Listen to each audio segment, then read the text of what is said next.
best day in the world when you're at the supermarket and you find a Zodiac Killer magazine.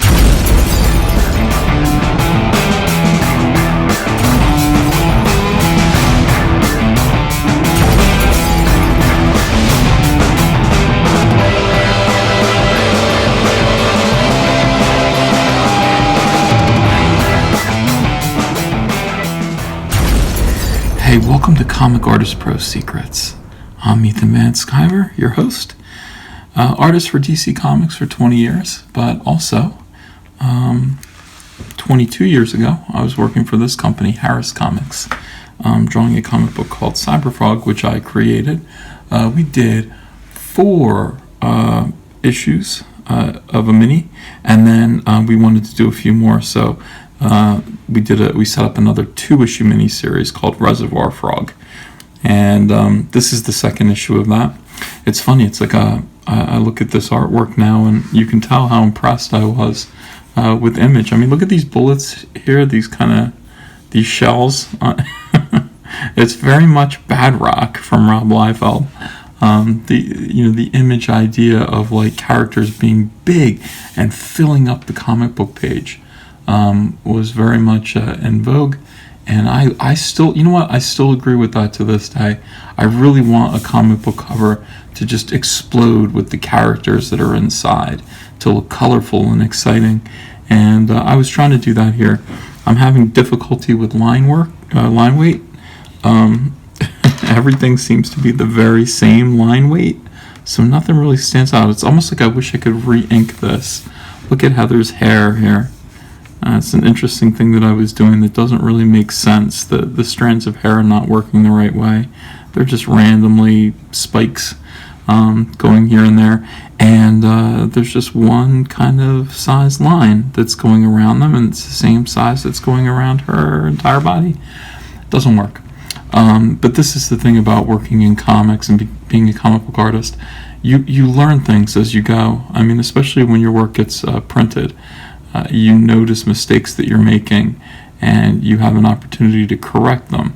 It's important to always be critical of your own work, and look for the mistakes that you're making.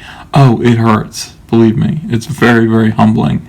When I start out, when I have a blank page in front of me, I attack it like I'm Rocky entering the ring. I'm like, I'm gonna knock this. That's great. That's the attitude that you need to go into a page with. But after it sees print and you have a chance to look back at it retrospectively, you need to be super critical of the work that you did. Find out your weak spots. Find out where you need improvement, and then listen to other people. You are never going to get the kind of ego boost that you want from your own work if you are somebody who has an eye towards improving, and that's important to recognize. It's nice, some fans will tell me that they really like my work, and I take that to heart in the sense that I'm grateful when fans are critical of my work. That's the stuff that I take to heart and really think about. So let's crack this book open. I will say this about myself. This book's called Infestation. Good title. I will say this, I cracked this book open and looked at it a little bit earlier. I kind of thumbed through it. These books I don't look at. I haven't looked at this book in 20 years. So just opening it again and refamiliarizing myself with my old work. I will say that this is a huge quantum leap forward from Cyberfrog #1. So this is probably maybe 8 months later from Cyberfrog #1, and already the experience of having those 4 issues in print and experimenting with fatter lines and all this nonsense, and then deciding that didn't work, it's really kind of clicking with me. And I remember being 1996, I was 22. I remember just attacking these pages like I was going to show them every single time. It's like, I'll show those guys, and you need to. I mean, it's part of being young. So we have, I like this. I like these little horizontal lines to kind of push these trees out. It's interesting. It's simple. It's a nice blurry background effect because we're focused here on the foreground, and we have something rising out of the swamp, and it's a big robot that looks like Cyberfrog. We think it's Cyberfrog, but it isn't. It's this robot thing. And this is actually the spacecraft that brought Cyberfrog to Earth. And the whole idea behind Cyberfrog was, it was kind of a spin on the origin of Superman. A planet with super, perfected beings kind of judge the rest of the universe and find it wanting. And so they send fetuses of their own species in these spacecrafts to different planets that really need help. And the fetuses are kind of unformed. I mean, the way these aliens work is that, once they are born, they need to be in contact with their parents. And at that point, they kind of absorb the qualities of their mom and dad, combine them, and become, a mixture of the two. So if you can extract that fetus, put it in this living spacecraft, and then send it to, say, Earth, it's going to be born, and it's going to absorb this plus a human being, hopefully.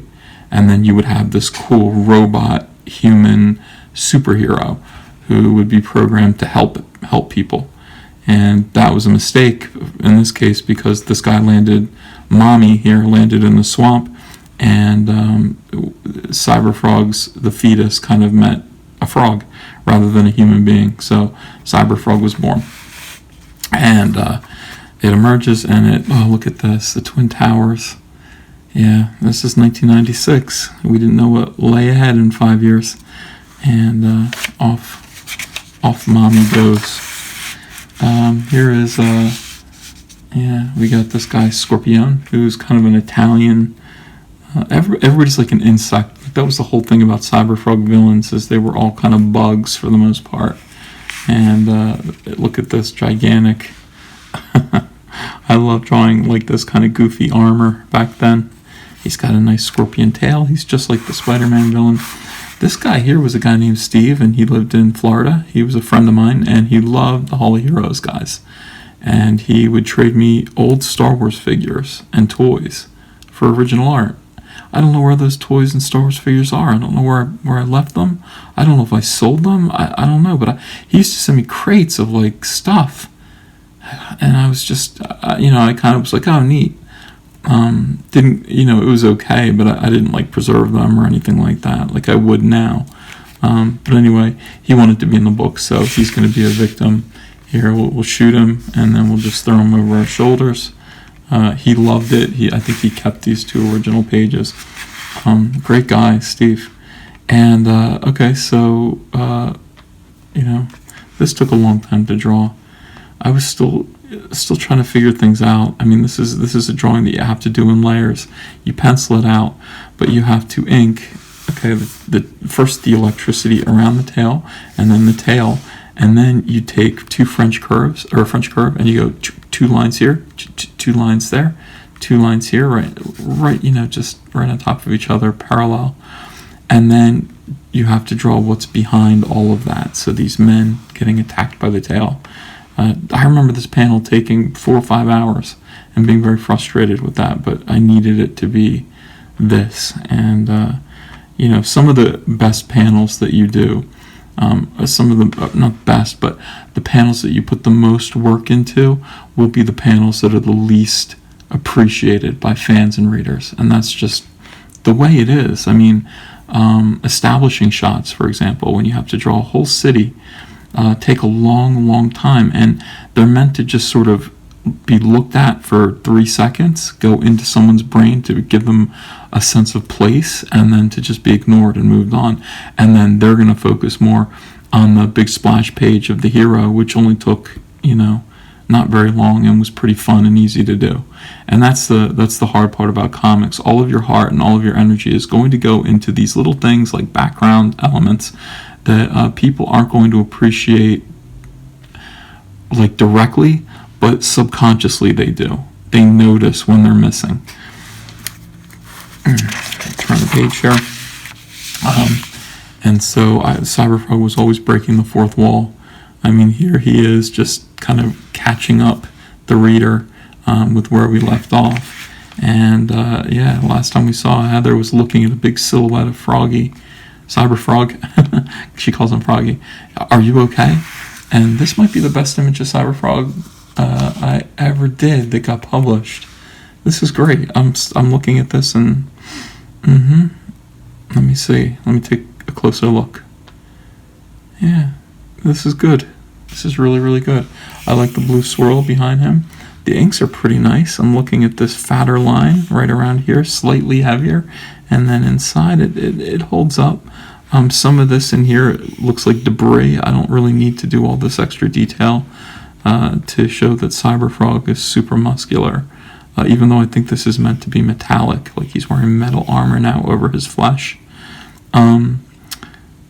Yeah, in that case, it's okay. It's good. Heather looks good back there. This is a chicken bucket on the floor. There's some good rubble. All right, this might be the best image of Cyberfrog in the series. I have to think about it. I have to look at issue number 0. And he has developed these weapons and armor to protect him from the incoming swarm of worker bees that are now building up kind of like dirty technology up over his building. They're aware that he's in there. And this is funny. Cyberfrog's like, oh, I'm going to go get him. He's like, hey, you stay here and you read these comic books. And Heather's like, oh, no. Well, the comic book is Snowman. That was from my friend Matt Martin, who started out at Holy Heroes with me and Trent Kanuga. That Holy Heroes was the first company I did work for that published Cyberfrog. I did 2 issues and then moved on to Harris. He stayed at Holy Heroes with a new creation called Snowman. And Snowman was getting some good feedback and good attention. And it was about a Native American spirit that kind of haunted white men in the form of a kind of snow demon. And it was a really strange book. It was a lot of like graphic depictions of rape, and I don't know, like, but people liked it. Like it was a good kind of indie hit, and of course I was just kind of making fun of him. At this point, all 3 of us, Matt, Trent, and me, were kind of squabbling about little things. And here we have another big shot. Here we have a splash page of Cyberfrog leaving the apartment. This is a very Todd McFarlane late in his career kind of cheat idea. Instead of drawing a whole background, you draw a window with a background in that window, and our hero is leaving the window. And it's artsy, but it's really just a cheat. It's a way to not have to draw the full background and then to go ahead and make the background black. Even though I had to do all this like black myself. I'm digging in here with a pen and filling in the black areas behind all of this. That probably took forever. Yeah. He says Heather is my only friend. That's right.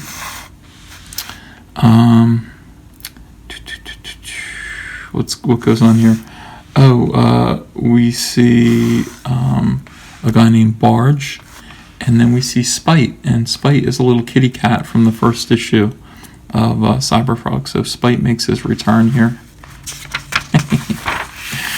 And Spite tries to attack Scorpion. Scorpion spits all over him, spits webbing, and then webs up Barge. And I guess this is the mob boss, I don't know. And Scorpion just decapitates him. Yeah, and again, when you're young, you love drawing stuff like this. I love drawing gore. Everybody was drawing blood everywhere back then. It was fun, you know, whatever. Ben Reilly shows up. Look at his hair. Everything's getting bigger and weirder. And he offers this dude, who we saw last issue, his girlfriend was murdered by these robot bugs. He gives him the amulet, the Egyptian amulet, and he turns into this guy, Dragonfly. So, yeah, another headache for another day. Or maybe not. Look at this. This is funny. It's like I didn't know perspective yet. I really didn't. I didn't know the rules. And perspective, understanding perspective was something that I had to teach myself, and I bought a book. And I remember it was right when I got married. Hunter was Hunter's mom was pregnant with Hunter, and I remember thinking I better learn. I'd just gotten my job at DC Drawing Impulse. I was like, I'd better learn how to draw. Like I have to support a family. So I remember being in this apartment complex in Mesa, Arizona, and having this little book on perspective and a pad and a pencil and sitting by the pool and just studying. I mean, really memorizing that book and beating that information into my head, and learning how to do it, and then actually using the stuff that I was learning in my work as I was going. So I'm sitting there drawing Impulse. You'll see the first few issues of Impulse that I did are the short stories and things. No knowledge of perspective. Here you can see no knowledge of perspective. This is all faked, and I couldn't figure out how to put more things in here beyond this building. So this is all fake. And it's like you sit down and you learn how to do it, and then I'd learn a lesson and I'd apply it to my work. So I'm learning 1 point perspective. I'm going to try to do 1 point perspective in this panel. Oh, good, it worked. Let's learn 2 point. Let's find a reason to use that. 3 point. Let's try false vanishing points. Let's do all this stuff and really just, learn how to do it. I learned how to draw a roof in perspective, I remember. And utilize that information. It was just it's learning how to draw, and I would think of it as a tool. I would sit there and go, okay, well, this is my job. I'm an artisan. I'm a craftsman. This is my craft. This is my trade. I need to have good tools, and so I would learn how to do little things, and you don't have to learn all at once. You can develop. You can grow as you work. Here, I mean, this shows absolutely no knowledge of perspective whatsoever, but it's wonderful. Here's Cyberfrog with his guns out, and he's fighting Rumblebee, and he's fighting, I think, this is Earwig, and you can see, back then, guys like Dan Fraga, they would hide all kinds of nonsense in the rubble. This was another 90s trope. You have here's the little chicken guy from Looney Tunes cartoons. Here's Creed, a Creed stuffed animal. Here's a Bay City Rollers 8-track tape, I don't know why. A box of cornflakes. Here's a newspaper article that says Ethan acknowledges accusations and laughs. I don't know what I was talking about. Yeah, just little things here and there. I can't see what that is. I think that says hi. Is it Mart? I don't know. Yeah, it's fun. And Cyberfrog starts to use his guns, and as he uses his guns, more and more guns show up. And what do you know? This is a perfect panel. How about that? That looks about as good as something I would do today. Let me look at that a little bit longer. Yeah, it's all about personal growth. This is a wonderful figure. It shows a lot of movement. I love his big, huge hands here. I would make his legs longer now because he's a frog. But this is cool. I mean, I like the chaos and destruction. I like all the rubble everywhere. Yeah, okay, so this might be the best Cyberfrog book that I ever did. I mean, the writing's still going to be garbage, but I was trying to be an artist, not a writer. Another splash page. Let's rock this town. Ooh, yeah. And here come the worker bees. And Cyberfrog says zoinks, and he gets blasted by a worker bee. Another pretty good shot here. That's great. Ooh, he's hurting. And the worker bees are starting to tear him apart, and they throw him to the ground. Yeah, worker bees, finish him off. Meanwhile, ooh, this is awful. Ugh. Yeah, I think everybody wanted to be J. Scott Campbell back then too, and I was kind of trying to imitate J. Scott Campbell, but J. Scott Campbell was, 50% style and 50% substance, and he knew what he was doing. I didn't.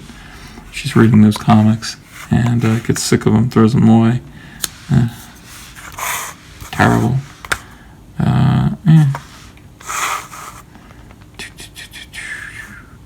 Yeah, a lot of cursing, just cursing in this book. It shouldn't have been. And Rumblebee pulls a gun. This is a good panel. Nice, very good. And Cyberfrog says, "You pull that trigger, Rumblebee, and they'll be scraping you off the wall with a spatula." And he gives this dude a backhand, and he goes to save Heather, and he jumps in her way. And look at this. I was doing hidden messages back then, and I always do this. But you'll see on my birthday, on the thing that I'm drawing. Can I get that to focus? Okay, well, maybe you can't really see it that well. There's the number 22 with an exclamation point. I drew this on my 22nd birthday. So that is kind of interesting. So I was 21 mostly through this. Oh, it's very sad. She runs to help Cyberfrog, who is almost dead. Maybe, I think, it went blurry. I think he is dead, actually. Can I fix that? Let's see if we can get this back in focus. Yeah. Alright. Yeah, I think he is dead. And then the robot from the beginning shows up and plows everybody over, kills all the bugs, and what do you know? Heather Swain, oh, this is good. Heather Swain meets Chelsin, and Chelsin is Cyberfrog's mother. And she's got Cyberfrog over her arm, and she's going to take them somewhere, and she's going to tell Heather all about who Cyberfrog is. And that would be Cyberfrog number 0, which was another issue that we negotiated to do. I think these comics were expensive to make, and the sales were not great. I mean, by the time Reservoir Frog came out, I don't know what Cyberfrog was selling, maybe 30,000 copies, so it was just very disappointing. But we wanted to keep going. We wanted to keep developing this, and get that toy deal. But I was so young. I mean, I was sitting there, I admired Milk and Cheese. I admired books like that were kind of vulgar, a little bit super violent. That's the stuff that I was looking at. I wasn't trying to do a kid's property, even though that's what this looked like it was. Live and learn. Here's me being thrown out of a ballpark. Actually, we staged this photograph with the guy. I don't know why I thought that was cool back then. Hey, look, it's me being thrown out of a ball game. Aren't I awesome? No, the guy came up and I said, "Hey, can you take a picture as if you're throwing me out of the game?" He's like, "Sure," which is why he's smiling. And you can order all these back issues of Cyberfrog with all the variant covers, including this by Tom Tuttle. He made a Cyberfrog model and took a picture of it. Here's the Jay Lee variant. This is very obviously was meant to be a cover for something else, like maybe the Max, and couldn't use it because look at that. And he just restructured it to be Cyberfrog. I'm almost positive that's what that was. Can't be sure. Where could you get these? Oh, yeah, you would have to write to Cyberfrog's Army. And, good Joe Quesada drawing there. Vampirella. Yeah, Joe was always in the Harris offices back then. He would do work for Vampirella. And Jimmy Palmiotti, too. They were always around. And Amanda Connor. See, that was just the New York gang. So that's it. I mean, look at that. Julie Bell. Very nice.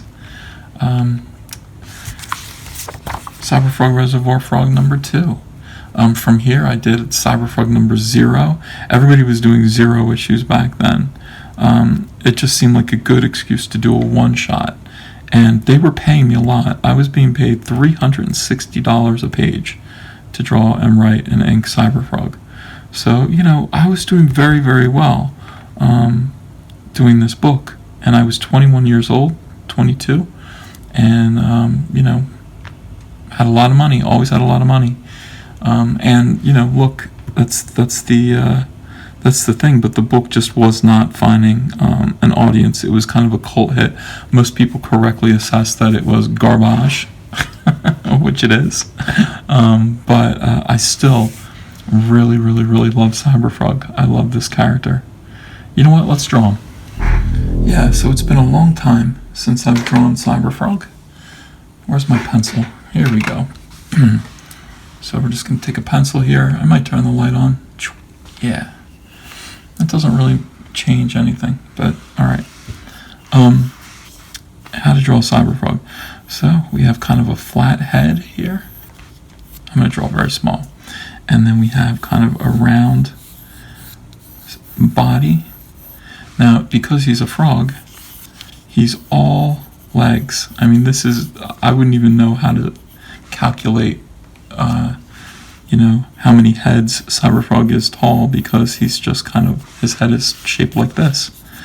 And then we have his kind of torso, crotch area, and then long, long legs. So this is kind of the shape of Cyberfrog. Bugs Bunny. Legs that start out kind of healthy up here and then taper down to nothing around his ankles, and then big huge feet with toes like this. Okay.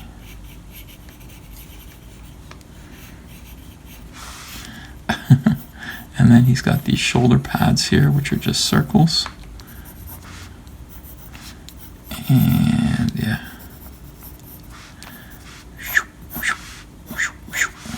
So that is the shape of Cyberfrog. And let's start working him out here.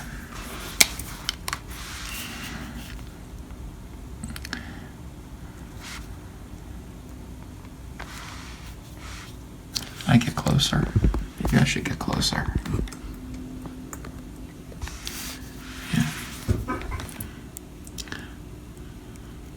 So Cyberfrog has these big, huge yellow eyes. And one would be kind of small, and maybe the other one would be open wider. Like these little eyebrow ridges would kind of, like most of his facial expression was in these little eyebrows.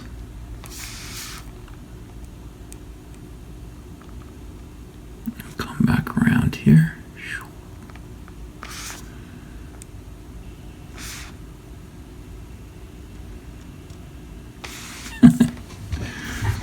And then we kind of have this little part like right in the center of his head here. Sometimes I would draw kind of bone shaped kind of things, but like a toad has, they're these kind of lumpy protrusion. Alright, let's see. And there's a corner of his mouth.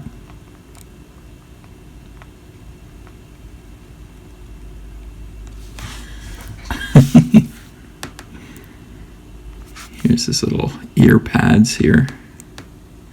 I always had frogs around. I loved frogs. And I would buy these green tree frogs and toads and everything. I always had a big, huge fish tank in my house with lots of frogs. And I would just dump crickets in there and watch them go to town. I just like them. I think they're cute. We have a frog upstairs now too.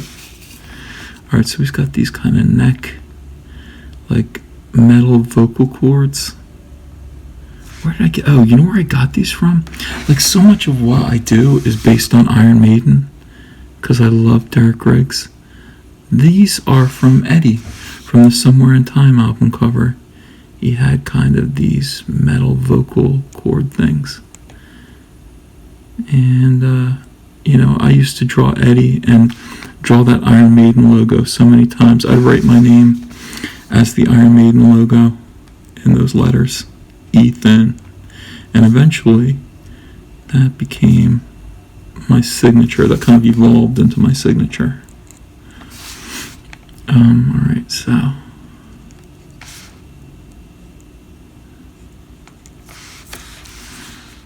he's got these kind of neck muscles here. Now, when drawing Cyberfrog, you must have circle templates. I showed you where to get these in my Michael's arts and crafts video, and you should definitely get them, not because you're going to be drawing Cyberfrog, but because they're really, really useful. So you want 2 of them the same size over here.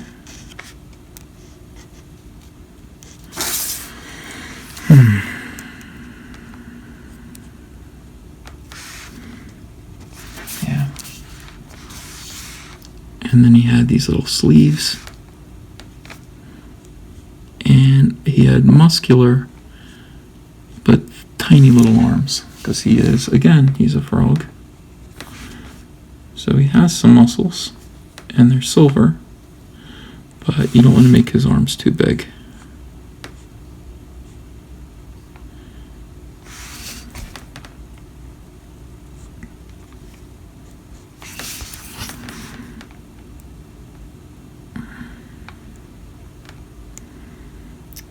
And I don't know where all this stuff came from. As I'm drawing it now, I'm thinking about my influences. I'll bet, like, everything about Cyberfrog is a nice mixture between, stuff that I saw Todd McFarlane doing, and then Iron Maiden.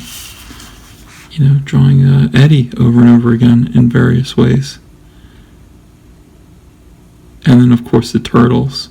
People think that Battletoads influenced Cyberfrog, and it didn't. It was like the Battletoads game.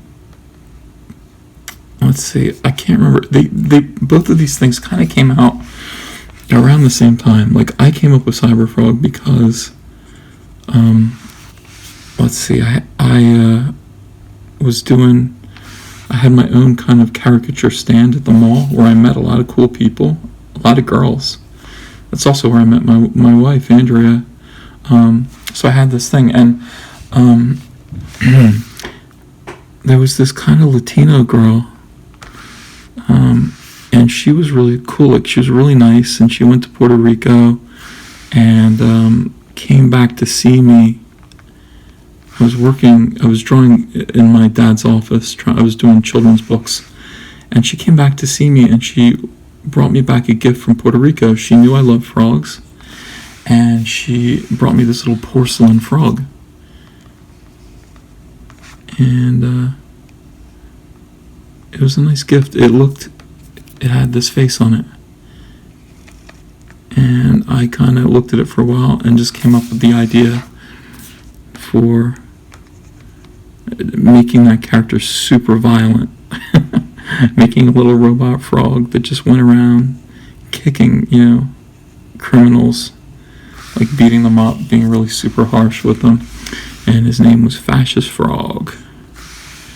And I realized that, I think I did a couple drawings of him that way, and I realized that I should probably change the name, and changed him to Cyberfrog, because everything was cyber back then. Like, there were a million. I know that we remember Cyber Force, but even before that, there were all kinds of books, like, in characters. Everything was cyber this, cyber that. And to me, it just meant, cybernetic. It meant kind of, this character would have kind of robot parts on him. So, thus was born Cyberfrog. That Puerto Rican girl made out with me while her boyfriend waited in the car. I do remember that. But, her statue was, of Cyberfrog was, or or of a frog was the thing that led to the creation of this character. And really, I just needed, you know, I knew I wanted to work in comics, and I knew that I needed a character to work with, because I didn't want to just do like sample pages of Wolverine or Spider-Man, because I figured, well, I can't get those published. You know, it's like, what's the point of drawing a million practice pages of Spider-Man? And I did do a few. I mean, don't get me wrong, but you know, people just sit around doing samples of Marvel characters hoping to break in, and I just thought that was counterproductive when I could be using my, like, actually creating practice pages that I could print. I could eventually publish on my own, or I could find a publisher to do them. So that's why, you know, Cyberfrog kind of came around.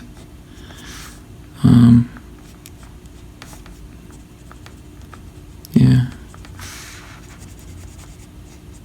I wish I still had that porcelain frog. I get rid of everything. It's like, I wish I had some of my dad has a whole slew of very early Cyberfrog artwork that he won't give me back, because he, like, cherishes them. Every now and then he teases me that he's going to sell them for $5 a page. I'm like, and he hasn't yet, thank goodness. I would love to get scans of that stuff and then just, I don't know if I'd publish it or not. I always flirt with the idea of, you know, publishing some kind of super Cyberfrog compendium kind of book. But I never do. When you're young, you know, I was doing so much work. Yeah, between the ages of 19 and 20, I produced so much Cyberfrog work. Almost none of it actually saw print, thank goodness. But, I mean, you know, you're drawing things, you have a million ideas every day. I see it in my little brother Noah, who is a cartoonist. And he's, you know, very young, and he's still got that mindset where it's like, I don't know how he has time to produce all of the work that he does. You know, it's like, for me, you know, I'm always kind of on the clock with DC. So you see most of my work, like the stuff that I do, most of it just kind of gets published. And, you know, there's not a lot of like extra little odds and ends that, you know, I mean, maybe commissions, but I'm not sitting here doing, you know, extra Cyberfrog strips or anything like that anymore, because all of my time and energy goes to, you know, listen, if I have a free moment, DC will give me a cover to do. What, are you bored? We'll put you to work. So, you know, I don't, but back then, I mean, that's what it is. It's all about, you know, drawing comics is something that you do because you rejoice in doing it. And I still do rejoice in doing it. I wish I had more time to do extra things. But I guess that's kind of what this channel is providing me the opportunity to do. You know, to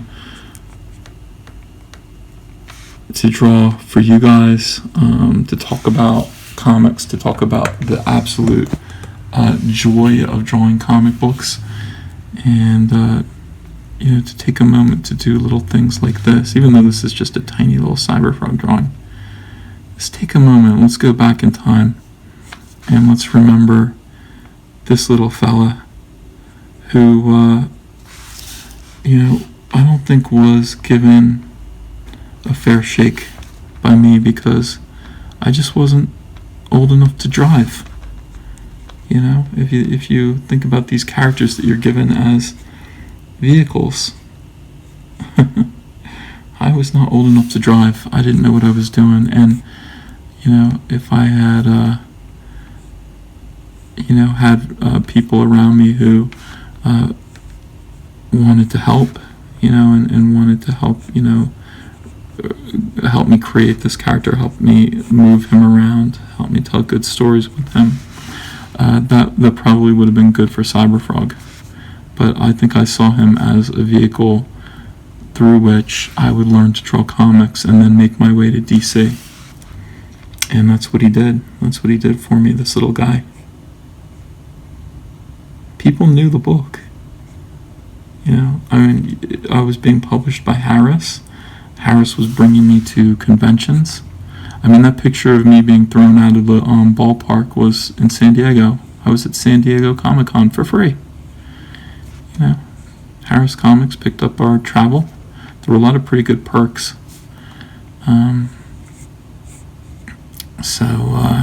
I was able, and I had nothing to do there. It's not like I was taking meetings or doing panels. I was there to sit at the Harris booth and promote Cyberfrog, and then during the off hours I could go out with friends. Go to a Padres game.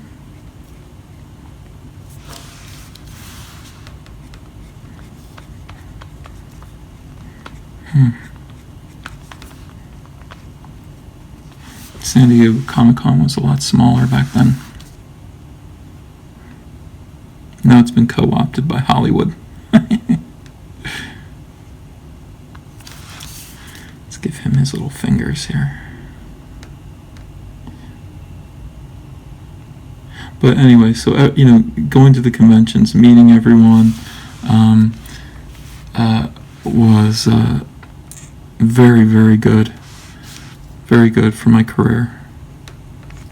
Because I was able to say, in 1997, when Cyberfrog kind of eventually ground to a halt, I remember them basically saying to me, look, you can do this book monthly, but we're only able to pay you. We're going to publish it in black and white, and we will pay you $2,000 an issue. And so I think a book then was taking me around, it might have taken me 6 weeks to do a Cyberfrog comic book. And I was in my little apartment, which I think was about $600 a month in rent, and that doesn't include utilities. So $2,000 was not enough to really deal with my bills. I tried to make it work. I ended up drawing 2 issues of Cyberfrog that were meant to be monthly, and Harris did. They did publish them. And one of them they published it as an ash can that, by the way, I have never seen. It's called Amphibionics #1, and I look for it. I used to have copies of it. I don't have any anymore, and I can't find one on eBay. It's probably the most rare Cyberfrog book. And but anyway, so realizing after doing 2 issues, just being late on my rent, and getting, when you come home and you have a little notice on your door that says, eviction warning or something like that, that's reality. That was the whole reason why it was like, okay, I've got to change. I can't keep doing Cyberfrog, and it's heartbreaking. I hate to have to say goodbye to this guy, and it's scary to try to move forward from here, but I've got to do it. And I called DC Comics and said, hey, I want to come over, and I'm the guy who draws and writes Cyberfrog. I said, I want to work for DC now, and I'd like to draw this book Impulse. Now, I went to a comic store and I got some of the comics that DC was putting out, so I knew who the editors were, and that's an important thing to do. You should really target a project that you want, or a title that you want, and it helps to know the editor, the assistant editor, and I had DC's phone number and called them up, and yeah, they were kind enough to give me work, and the first thing they gave me to do was a Wonder Girl pinup for Wonder Woman Secret Files. So back when John Byrne was drawing the book, and I was overjoyed, and I did the best job that I could. All right, best job that I could on that. And before you knew it, I was drawing Impulse. and I didn't need to be evicted.